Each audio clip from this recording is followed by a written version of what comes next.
My name is Gino Rivera, the Frank Sinatra of the Spanish Mafia, the Puerto Rican Pitbull, the Latino Al Pacino. And you're now watching Championship on the Line podcast with Rich and Alex. Why?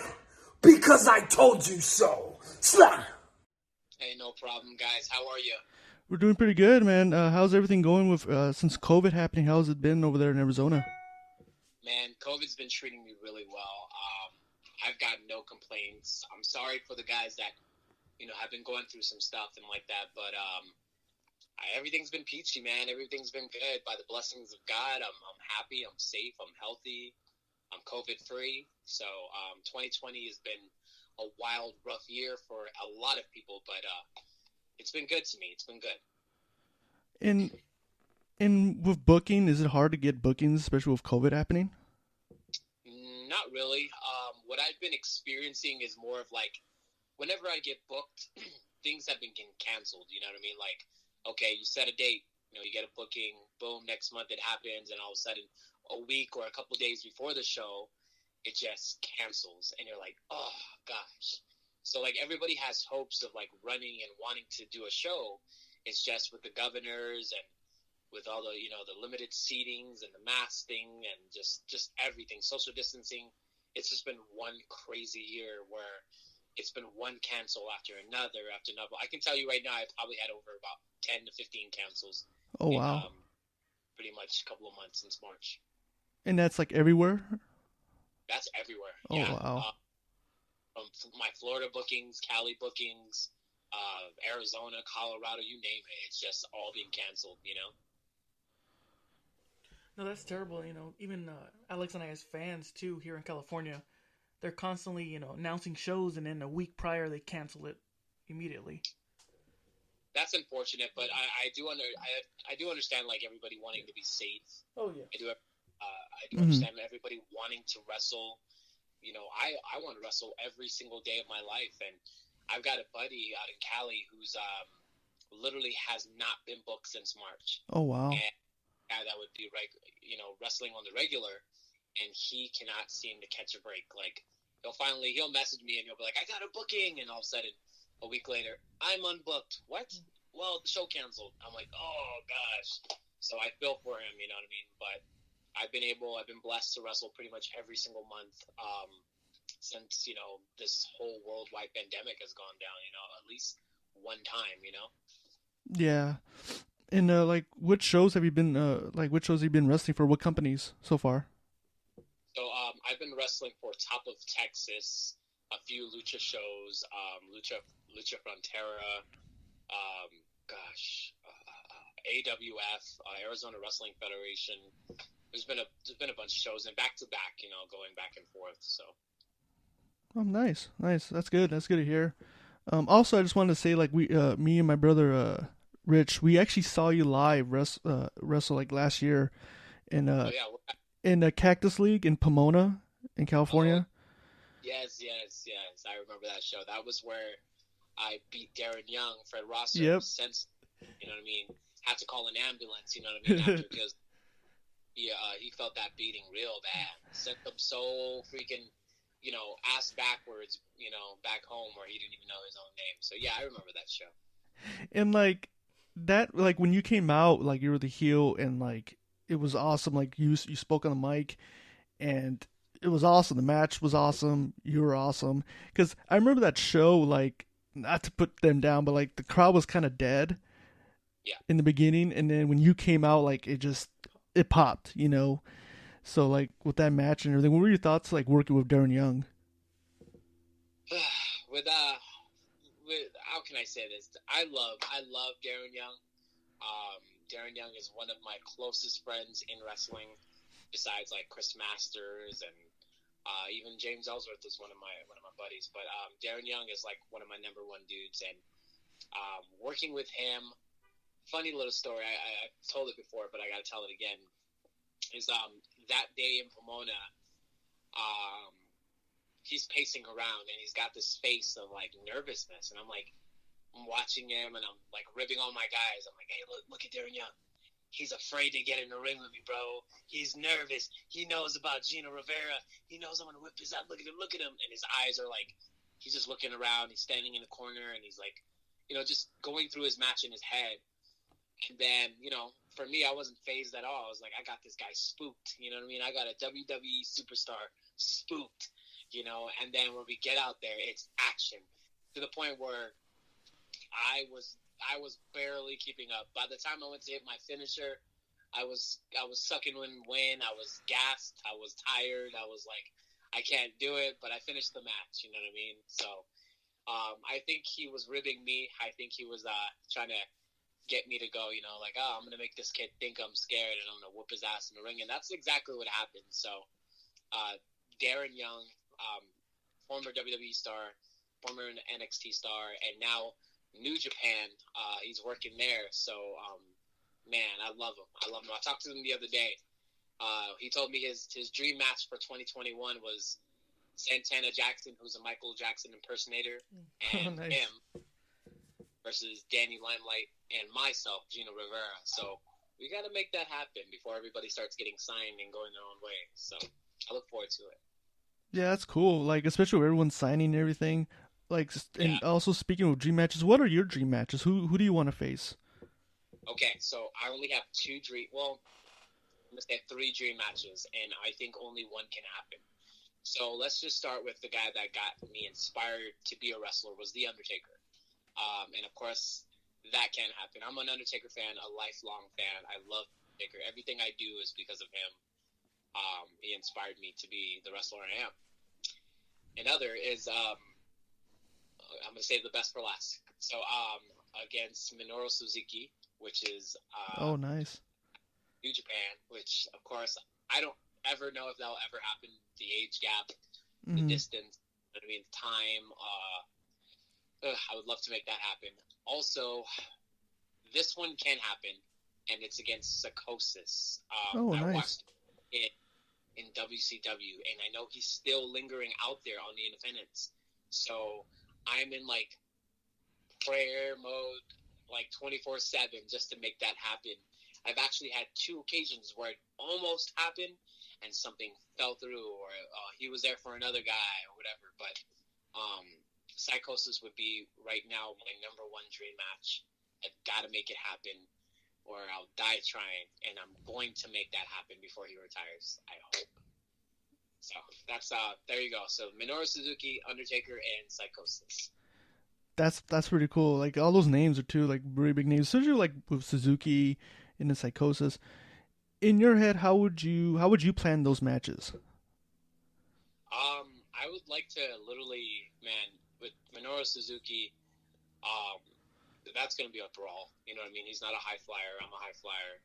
You know what I mean? It's just going to be an all-out brawl, and I'm probably going to get my teeth knocked out even more. But the fact of me stepping into the ring with such a legendary star like Minoru Suzuki, who I've watched and beat the living hell out of his opponents, and when you hit him, he smiles, sticks his tongue out, and tells you, "Come on!" Yeah.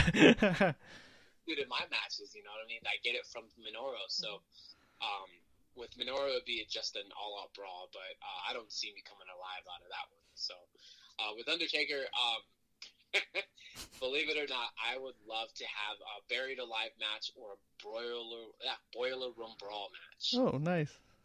I saw those as a kid in '96, and I was just forever fascinated. And Undertaker is like my idol. I met him. He's the greatest thing ever. But that's the 2 matches I'd like to have with him. As far as Psychosis, lucha time, baby. Lucha time. In the great words of Kevin Kleinrock, who says that. What's it called? I want to have that one match with him. Give me 10, 15 minutes, and I'm going to town, baby. I'm going to show everybody that, I mean, I still do lucha. I still know lucha.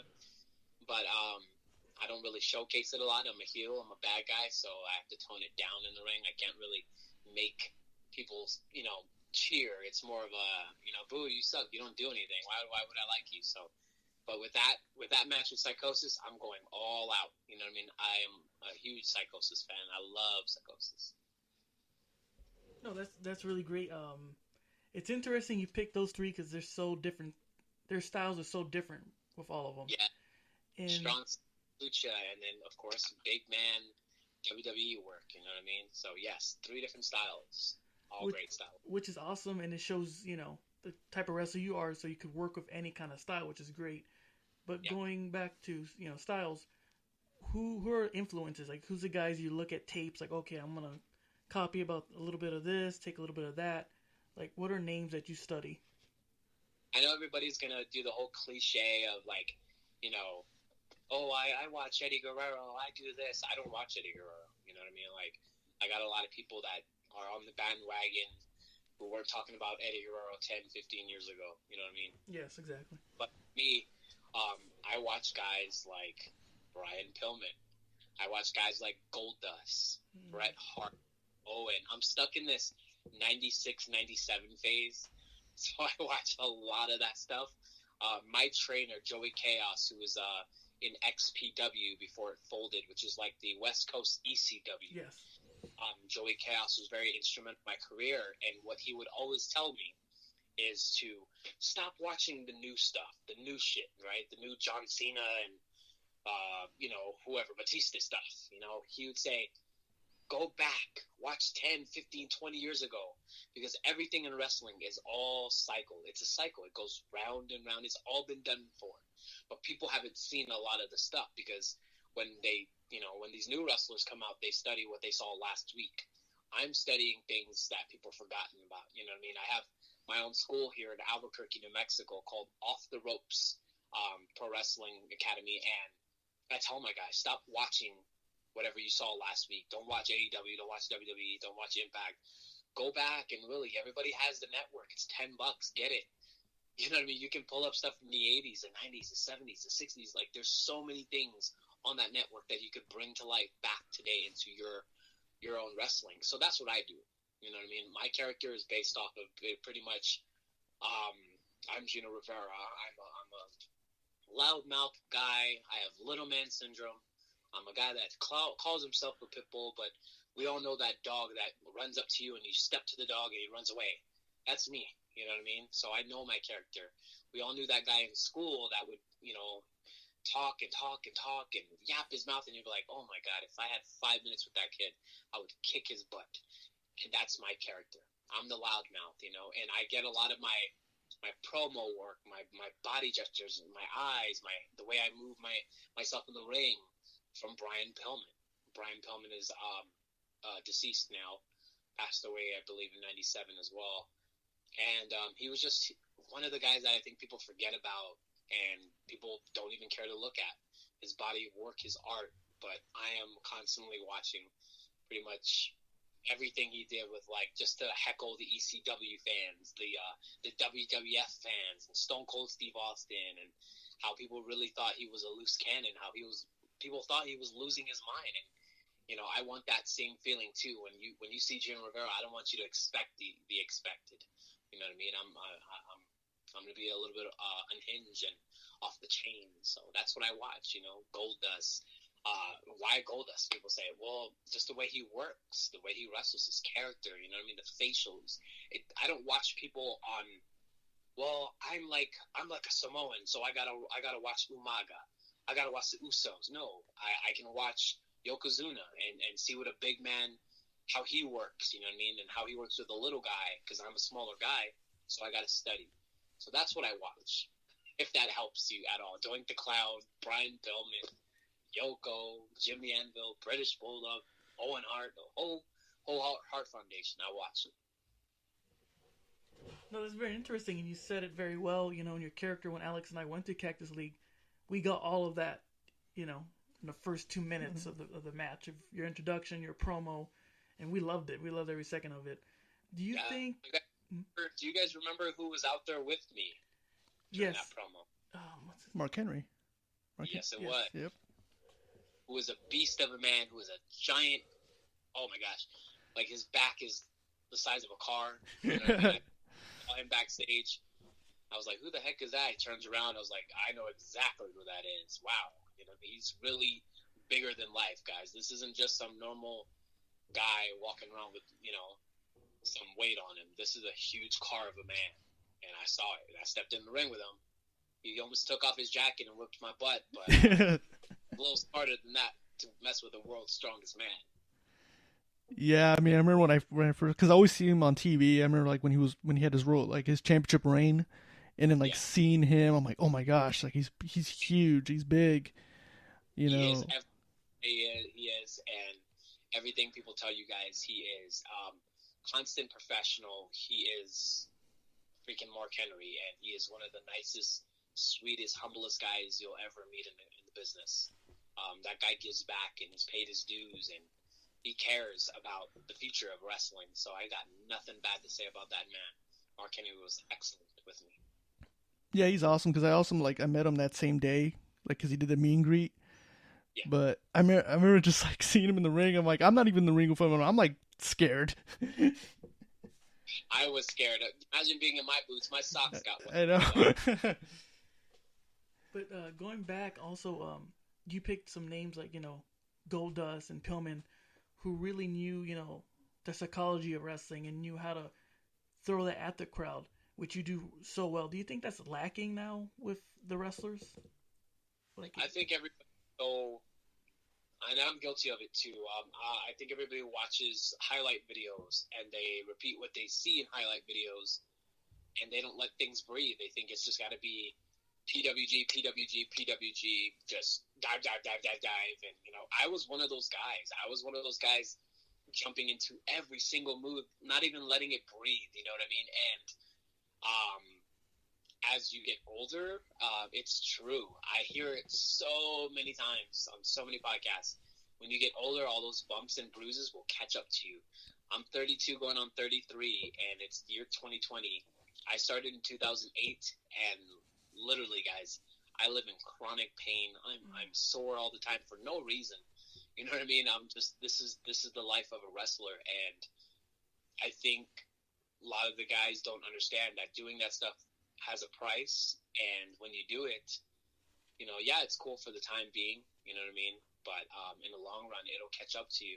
As soon as that 30 hits, I swear to you, like, you blow out your candles, you're like, oh, my neck, you know what I mean? Like, that's how fast it hits you. So, yeah, I think the psychology with wrestlers today, there is none. They're not being taught it. They're just seeing spot after spot after spot. And, of course, it looks cool. You see it shared online and on TV and on YouTube, and, wow, that looks cool. But not a lot of these guys can tell stories in the ring. They don't know to work a body part. They don't know to let things breathe. It doesn't have to be 10 topes in a row. You know what I mean? You don't have to have a Young Buck match every single match. And even those guys slowed down from when I saw them on the independents in the same locker rooms with me. They're a lot better than they are today. You think they're great? They were way better back then. But I think, a lot of people aren't being taught psychology, or they're not training at all. Or they had a trainer who, didn't get taught himself or herself and didn't know to pass that psychology. So with my guys, we go through that. We're big on selling. We're big on, promos. We're big on letting things breathe. It doesn't have to be, backflip, get back in, tope, get back in, jump off the rope for a house show dive. It doesn't have to be. I'm speaking in wrestling terms. But, yeah, they need to let stuff breathe. It's different today. And also, like, with, because we have, like, a lot of listeners that want to become, like, professional wrestlers. With you teaching your students in your school, what is the biggest lesson you could tell someone that wants to become a professional wrestler? Oh, I love this question because it's so inspirational for myself. I remember being in that ring in 2008 and thinking to myself, can I do this? Why am I doing this to myself? Am I meant for it? Will I ever get signed? Will I ever surpass wherever I see myself? So what I tell my guys is, don't worry about all that. You know what I mean? Take it day by day.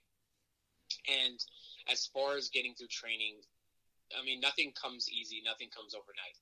And I say, I have enough patience to deal with you guys, to sit here and watch you do something 100 times and say, it doesn't look right. Do it again. You know what I mean? And with that being said, I have enough patience to really give everyone a chance. You know what I mean? I never want anybody to come to my school and go, well, he just yelled at me, took my money, and told me I wasn't meant for it. No, I've got guys, 3 or 4 guys right now who are struggling that have been training for a year to 6 months. And there where someone that comes in and the first month, like, you know, that's where they're at and they've been training longer. And I still have the patience to go, no, I'm not giving up on you. You know what I mean? And for my other guys that are even better than, you know, what they were when they started training, who are out on the loose right now tearing it up, I always tell them there's going to be days that you're going to want to quit, that this business is going to give you the biggest heartbreak in your life, and you're going to have your darkest days in this business, and you're going to think to yourself, you know, I just quit. I don't want to do this anymore. I'm not getting anywhere. You know, it's not making me money, and I'm losing my family. I lost my girlfriend, my husband, my wife, my kids. My answer to that is you just have to stick with it, because the day that you leave is the day that somebody else comes by and takes that spot that you were in, and they flourish in it. And it could be the day that the WWE was looking for you, AEW was looking for you, Impact Wrestling, New Japan, CMLL, AAA, whoever. The day that you decide to leave, whether it be your first day of training or your third year in the wrestling business, that's the day, hey, they go, hey, where was that such and such kid? Where was Alex? Oh, well, he quit yesterday. Oh, well, who's up here next? Oh, I'll take that guy. Here, I need you. I'll sign you. You know, and it works like that, guys. You know, so I always tell my guys, I know you're tired. I know you're in pain. I know you're bruised up and you want to quit and you're crying and your snot bubbles everywhere and you're writing letters and I hate myself and all this, but stick with it. It'll work in the long run. I promise you. I've been here 11 years. I'm still going. And there's been days, dude, that I want to just give up and I don't want to do this anymore. And I'm like, this is a waste. You know, what am I doing? I'm spending all my money traveling and doing hotels and rental cars, and it's not getting me anywhere. I'm having 5-minute matches and driving 6 hours for it. Is it worth it, Gino? And I go, you know what? Yeah, it is worth it. You know, and if it's not, it'll be worth it in the long run. So stick with it is what I want to tell everyone getting into this business and currently in it. Stick with it. Awesome. Yeah, like I said, like it's always about like I always say, like, timing is the key, especially with wrestling. You know, Yes. and with you came from like Santino Brothers Academy, Yeah. and what was the most important thing you learned from them, and what was it like training over there? It was rough. It was tough. You know, these new guys that come into Santino Bros, they didn't have it like us. You know, we had it rough, and we got beat up, and we got served, you know, tough on a platter. Like, you need to be tough in this business to flourish, and we did. I was trained by Joey Chaos, and I hope I don't leave anybody here. I was trained by Santino Bros Wrestling Academy in Los Angeles, California, and Joey Chaos was the head trainer. Mongo Santino was the head trainer. Supreme, God rest his soul, he passed away this year. Robbie Phoenix, Angel Exotico. I was trained by Steve Payne, who's also on Lucha Underground. Carnage, Clay Montley, Jezebel. I know I'm leaving somebody else out, but I mean that's just on the top of. Oh, and BC Killer, who's a deathmatch wrestler out in Los Angeles too. I was literally trained by at least 2 handfuls of guys every single weekend for a year straight in 2008, and they made me who I am. I'm tough. You know, I'll fight you. I'll wrestle you. I'll go to the time limit. And I think the reason why I'm still here is because they were so hard on me as a little guy, a skinny kid in a lucha mask. They were so tough on me that I had to make it. You know what I mean? And I did. I really did. So I owe everything to them. Santino Bros is the probably top school in the country. You know what I mean? If you're looking for a place to go, or looking for a place to start, you need to go to Santino Bros. We've produced guys like Ray Rosas, Famous B, who is on Lucha Underground, Jake Atlas, who's currently signed to NXT, Brody King, who's on Ring of Honor, Tyler Bateman, who's on Ring of Honor. You know, the list goes on. Like, guys, Thunder Kitty, who was on GCW, Eli Everfly, who's pretty much on every little local, you know, scene. I'm still here. You know, there's a lot of guys out of Santino Bros. So that's probably the #1 school in the country to go. I recommend them. I'm not just saying this just to, you know, give my trainer a little nudge. I'm telling you the truth. We produce stars.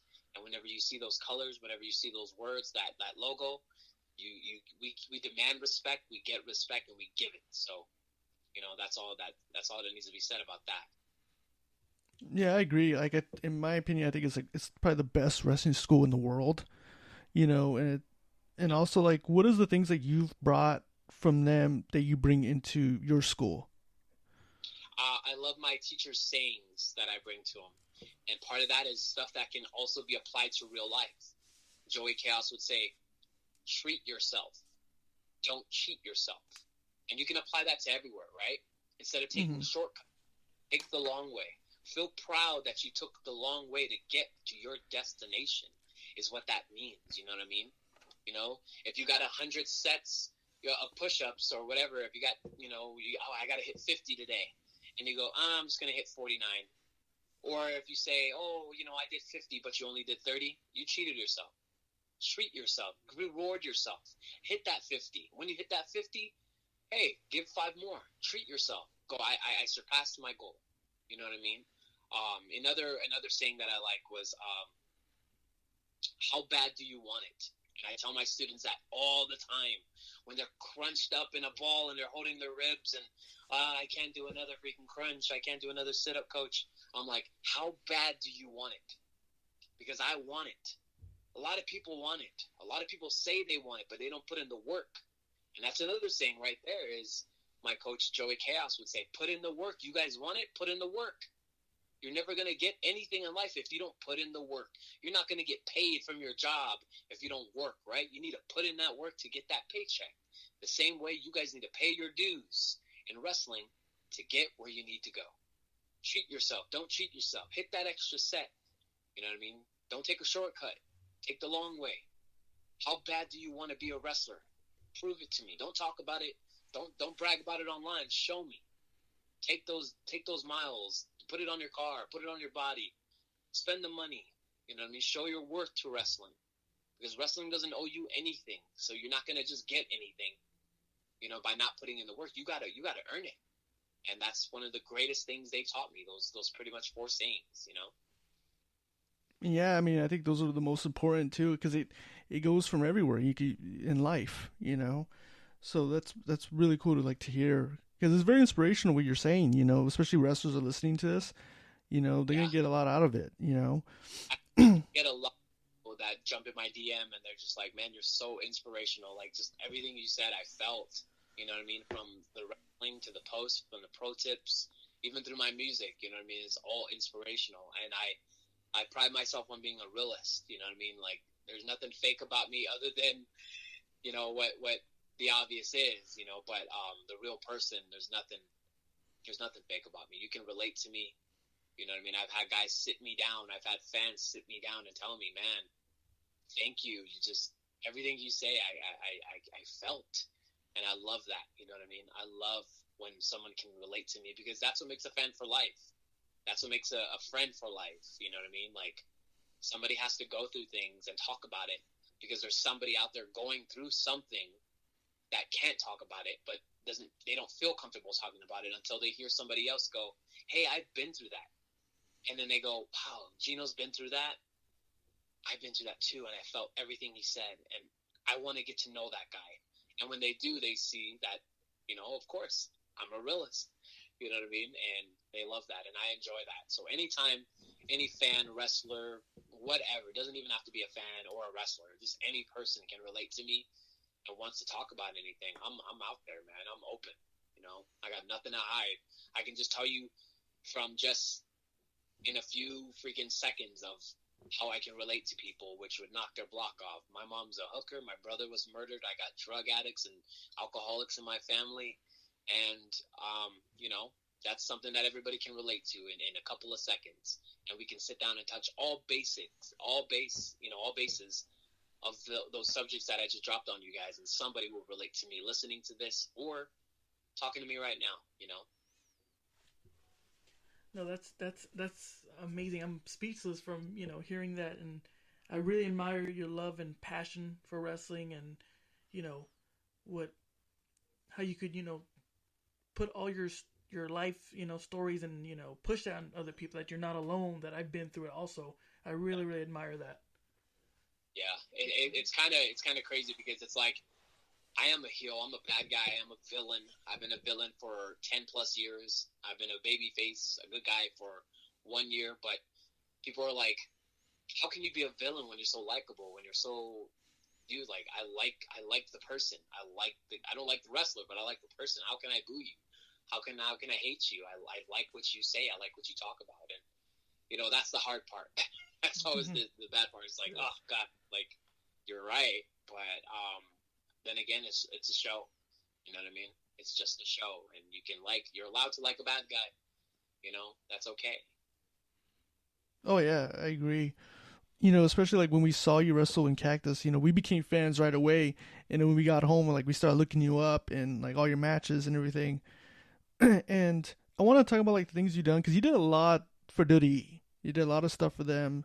What was that like? And then I want to talk about also with your match in 205 Live when you faced in a tag team match with Matt Leak and Lindsay Dorado. What was that like, and how did that come about? What do you mean? Like you want to talk about the 205 Live thing? Yes. So I'll get very detailed in that. I was just literally relaxing at home, watching wrestling as I always am. I'm sitting in my office right now, and this is my own little man cave. I wish you guys could see this. This is amazing. But I was watching wrestling, and I got a call from one of my mentors. Can't really say who it is, but he knows exactly who he is. He hates being acknowledged because that's just not his thing. But thank you so much, sir. You know who you are. He called me and he's like, "Hey, kid, I got a spot for you. How fast can you be here?" And I'm like, "What do you mean?" And he's like, I need you here on this day." And I was like, "Do I have a choice?" "Yeah, I'll be there, of course."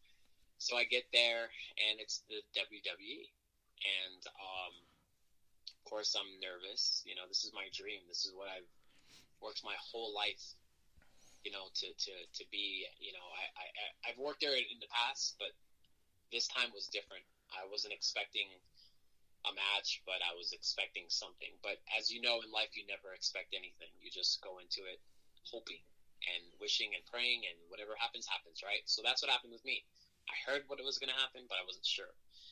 Then, we got dressed, and they were like, "Hey, guys, welcome, blah, blah, blah. I need everybody to gear up, meet me down to the ring before the show starts." And I'm like, okay, you know what I mean? And got my gear on, and next thing you know, it's Dean Malenko, it's Billy Kidman, guys I grew up watching, Jinder Mahal, Baron Corbin, AJ Styles, the New Day. They're all just pretty much around the ring, not watching us, but they're doing their thing, they're working, and here we are calling our matches and stuff like that, and Dean Malenko's like, "I want you with this guy." And I was like, okay, and then all of a sudden they tricked us and they switched all the matches around, right? They were like, okay, you, and they were like, what we called who cares? This is who you're working with now. And I was like, I'm okay with that. I can call stuff on the fly, on the spot in the ring, and got in the ring, and I had a great match. And then there was an odd man out, and the guy was like, "I don't have an opponent." And I slid literally in the ring. I went freaking full on, those referees that save the matches, they slide and, they go halfway into the ring. Yeah. That Rivera slid into the ring when they said, "Who wants to go in there with him?" And I got a second try. A lot of these guys, they call it tryouts, but I don't think they're a tryout. I think they're just to see what you can do. A lot of guys get the terminology messed up and say, "I had a tryout with the WWE." It wasn't a tryout. It was just get in the ring, show us what you can do. So I slid in there, called this match on the fly. Everything was good, and then Dean Malenko was like, "You and you," and he calls this guy, Evan Daniels, and me, Gino Rivera, down, and he's like, "Come here, guys." And I was like, "Oh, man, what do we do? I'm going to get kicked out, or they're going to tell us to go home." And sure enough, Billy Kidman was like, "How much do you weigh?" And I was like, 160 pounds, sir. And Dean Malenko was like, "You move like a cat." And I was like, "Thank you." And he's with his raspy voice, and he has a toothpick in his mouth, and he has one hand in his pocket, and he's just like, "Oh, how do you say cat in Spanish?" And I was like, "Gato." And he's like, "Think of a name in Spanish to call yourself." And I said, "Oh, but my name's Gino Rivera." And he's like, "Yeah, no." Like, okay.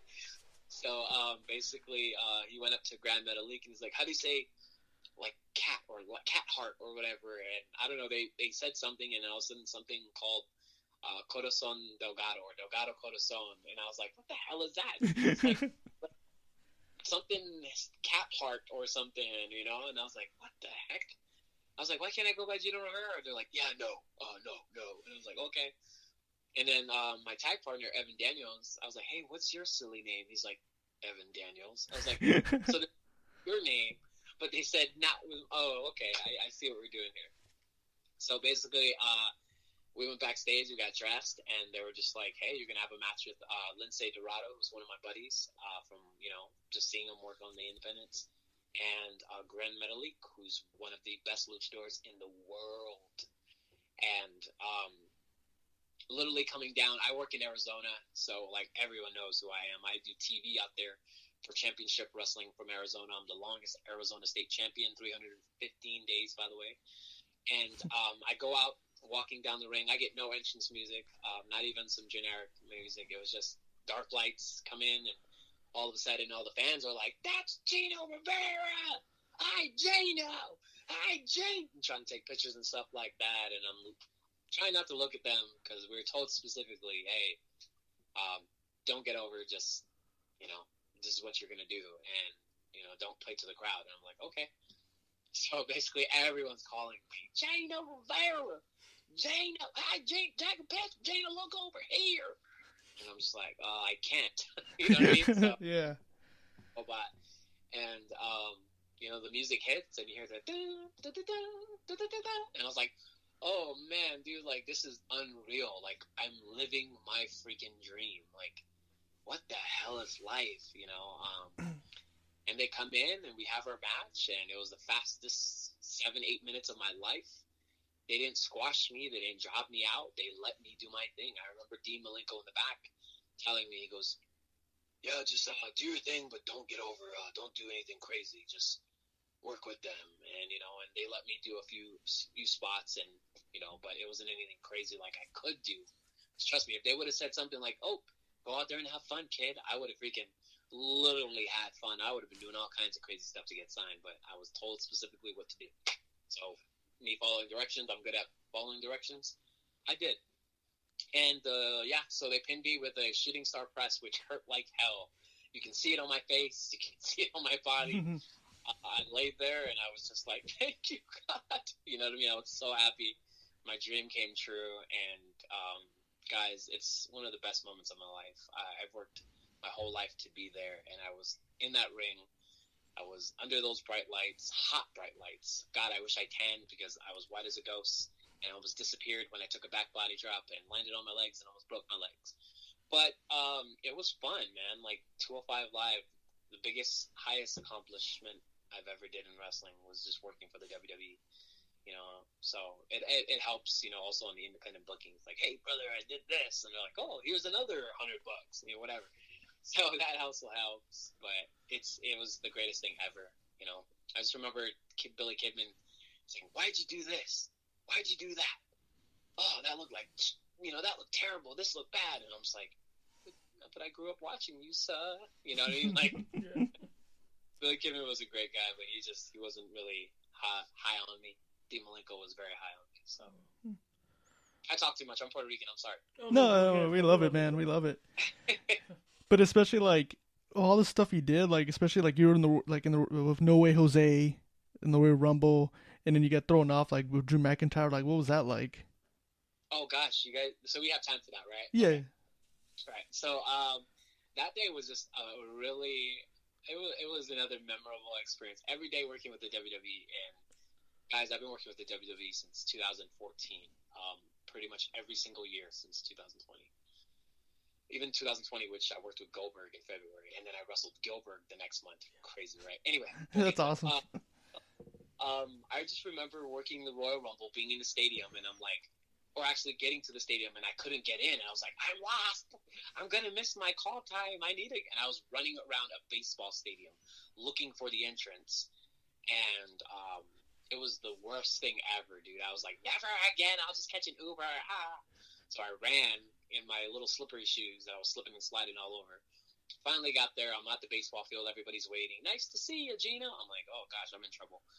I get to the field. It's huge. There's seats galore, and I'm like, they're not gonna fill this whole thing, are they? Yeah, right. They filled every seat, and I just remember looking up from the skybox, and I was like, everyone is here. Wow, this is crazy. And them needing a spot, and Drew McIntyre was going to beat up somebody in the conga line, and everybody was big and muscled out and oiled up, and here comes this skinny-looking Latin boy and walking around, and they're like, you're going to get thrown by Drew McIntyre. And I was like, me? And they're like, yes, you. And sure enough, Drew's like, okay, who's the guy I'm throwing? And I go up and, hi, I'm Gino. And he's like, okay, are you okay with a suplex over your head? And I was like, sure, sir, sure, whatever. And all of a sudden, like, during the course of hours, like, they were like, okay, we're not going to do that anymore. And I'm like, oh my God, I told everybody I'm going to be on TV. So now I'm texting everybody, I'm not going to be on TV. And all of a sudden they come back and she was like, hey, we're still going to throw you, right? You're the one. I was like, they told me I'm not to. He goes, no, fuck that. I'm throwing you. And I was like, but they said, he goes, I'll be right back. Goes back to production. They come back, hey, you're getting thrown by Drew again. I'm like, oh God. So I text everybody, I'm going to be on TV, whatever. And then all of a sudden they tell me again, hey, the spot is basically nixed. We're not going to do that. And I'm like, oh my gosh, like this is horrible. Please let me do this spot. I prayed in those hallways, guys. You have no idea. I was praying. I was like, please. Sure enough, Drew's like, the spot's back on. I'm throwing you. And I was like, thank you. He's like, be ready. I'm going to throw you the hell out of the stadium. And I was like, okay. And sure enough, when it was time to go, I was doing the whole conga line, right? No, wait. Jose. No, wait. I hope you guys are clapping. Anyway. But we did the spot, and he beat up one of my buddies, and all of a sudden I see him, and I look down, I look up. Before you know it, I'm on the ground on concrete holding my butt bone, my tailbone. And I was in the worst pain of my life, and I just remember just holding my ass, going, I broke my ass, He threw me. He was supposed to throw me over his head. He threw me on the side, and I hit, like, those big, tall barricades that keep falling into the entranceway. There's guardrails. But I just remember my legs swinging, and then my butt just hitting, like, just ass first. And I'm just like, yeah, I'm going to need a doctor tomorrow. You know what I mean? But it was the greatest experience ever, and gosh, I loved it. I don't regret a second of it. Yeah, I mean that's awesome, man. Like just all the things you've done, and like did he, with everything you did, like with that, and then you're also like part of the rap battle, with New Day News. So I was like, what was that like? Also, I was backstage for that, and they were trolling each other. Usos and New Day, greatest day. If you guys can just be a fly on the wall and let them talk, and let them laugh and tell their jokes, and it was just so much fun. Those guys. I was just an extra. I was the sailor man. That was the only thing they had left in props that fit me. So I was like, I'm just gonna be a sailor and throw on my cool little shades that I came here with.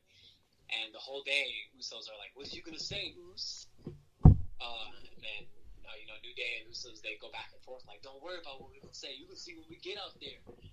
And then every time they pass each other in catering in the hallway, they're like, "What are you gonna say, Us?" And the other one would be like, "Don't worry about it. Stop asking." All of a sudden, we're all backstage in a room, and we're like, okay, you say one line, I'll say one line. And they said one line, the other said one line, and then we were so loud backstage that everybody was like, shut the fuck up! Be quiet! And we're like, oh shoot, right? And they're like, say another one. They're like, no, you can find out the rest when we go out there. And sure enough, when we go out there, guys, you could see me dancing a fool. I can't dance to save my life, but I was dancing. And when we get out there, it was just pandemonium. It was crazy being in the audience, being, like just the audience, like vibing from the freestyles that they were talking about. And I did not know that one line was going to come. When he said it, I even panicked. I was like, ooh, we're all in trouble. You know what I mean? So... No, that's awesome. Don't mean to cut you off there. Looks like there's gonna be a part 2 of this interview, so you just pause for 1 second. You got it.